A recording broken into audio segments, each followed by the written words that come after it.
সিলেটে এসে শুটকি শিরা নামে একটা জিনিস আছে, এত মজা। অনেকদিন খাওয়া হয় না, তো ভাবলাম আজকে নিজের গাছের কুমড়োর ডিগা দিয়া আলু দিয়ে সাথে বেগুন দিব।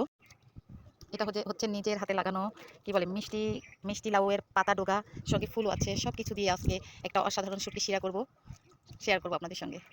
এই তো আরেকটা জিনিস হচ্ছে, এটাকে রোজর পাতা বলে। এটা শুটকি শিরার মাঝে দিলে অনেক একটা ঘ্রাণ আসে।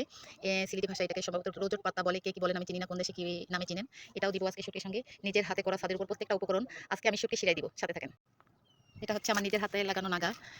নিজের হাতে লাগানো প্রত্যেকটা উপকরণ দিয়ে আজকে শুটকি শিরা তৈরি করব, সাথে নাগাও দিব। এই যে আমার নিজের হাতে লাগানো, গাছ থেকে তুলে নিলাম।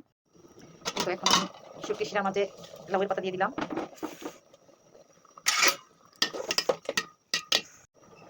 সাথে দিয়ে দিব একটা আস্তা নাগা। এখন আমি দিয়ে দেবো, এটাকে শুটকি বলে, শীতল শুটকি শিল ভাষায়, কে কি কোন দেশে বলে জানা নাই। এই মাছ দুটো এখন আমি দিয়ে দেবো। এখন অনেক অনেক ধরনের দেয়, আমি এই ধরনের দিলাম আর কি। উপর থেকে মাছটা গলে গেলে কিছু সময় রেখে উপর থেকে কাটা তুলে ফেলবো। এই পর্যায়ে আমি দিয়ে দেবো, কাটাগুলো বেছে নিচ্ছি শুটকির। এখন আমি দিয়ে দেবো সেই রোদুর পাতা, যা হালকা ঘ্রাণ আসবে। এই পাতাটা দিলে হয় কি, অনেক একটা স্মেল আসে, অসাধারণ একটি ঘ্রাণ আসে আর কি। খেতে অনেক মজা হয়।